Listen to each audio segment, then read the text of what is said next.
teve aí toda uma jornada dentro da RD e teve a oportunidade de ver de perto uma expansão do conhecimento sobre marketing e vendas no mercado de forma geral, mas eu queria primeiro saber a sua visão hoje do que quando você começou e agora você consegue fazer essa comparação da consistência de marketing e vendas dentro das empresas?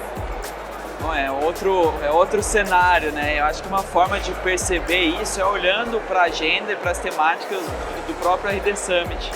A gente vê que lá atrás a gente tinha um esforço muito grande em convencer que isso era um caminho, convencer que valia a pena, que fazia sentido.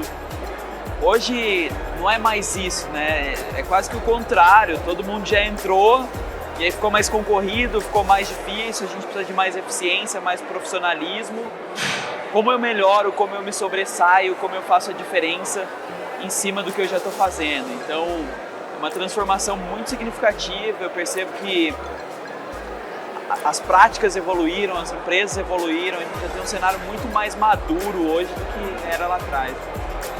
E aí agora, então, com essa expansão no marketing e vendas, são muitas estratégias o tempo inteiro, muita coisa para ver como uma empresa pode se destacar no meio de tudo isso. Acho que o que eu trouxe como temática aí para a palestra, ela está muito relacionada à nossa capacidade de ouvir, de se sensibilizar e de conseguir se conectar, né? A gente conseguir usar o que a gente tem de mais humano, de mais aberto, para entender de fato quem é o nosso cliente, o que toca esse cliente, o que sensibiliza ele. Então, por mais que existam 1000 práticas e técnicas que vão ajudar, que são importantes e que a gente precise de fato acompanhar, o que mais faz a diferença é como eu uso isso, e na maioria das vezes esse conhecimento a respeito do cliente ele faz toda a diferença no resultado, né? Então é a gente ter essa postura de ser um eterno aprendiz, de sempre estar disposto a conhecer, ouvir, tentar atender mais desse cliente e com base nisso desenhar o que a gente precisa de produto, estratégia, go-to-market, comunicação, por aí vai. E sem a gente falar do cliente em específico, mas da própria empresa em si, como que a gente faz para, no meio de tanta coisa, conseguir manter a essência da empresa, né, o propósito, sem se perder em todas as estratégias? Acho que um trabalho super importante é o trabalho de cultura, né? O trabalho de você entender na prática o que essas pessoas aqui têm em comum, o que elas estão buscando em comum, o que é o nosso olhar para a forma de operar, para a maneira de operar da empresa, né? Eu me lembro que na RD, quando a gente começou a crescer e começou a trazer mais gente, começou a perceber um ou outro comportamento que desviava do comum e a gente falou, olha, isso aqui para nós é importante, a gente precisa manter o olhar que a gente queria, e foi quando a gente desenhou o nosso código de cultura, a gente colocou quais são os nossos valores na prática, o que a gente abre mão no dia a dia, o que a gente não abre, o que é fundamental. E esses valores foi o que a gente aplicou em tudo da empresa. Então, no processo seletivo, a gente está buscando avaliar a aderência aos valores. No movimento de feedback 360, a gente olha o relacionamento com os valores. Numa demissão, na maioria das vezes vai ter associação com isso. Numa promoção, vai ter a ver com isso. Então, é você fazer com que essa visão, esse olhar que você tem e que foi definido, ele não vire só um quadro na parede, ele vire de fato algo presente no dia a dia, que eu acho que é o que mantém uma empresa como a RD no brilho. Ainda na sua trajetória, você com certeza teve contato com muitas agências, inclusive a Layer. Queria que você falasse um pouco sobre o papel das agências nesse cenário e também se você tiver alguma dica que você considera que seja valiosa, que as agências têm que ficar de olho. Acho que as agências muitas vezes ajudam a cortar caminho.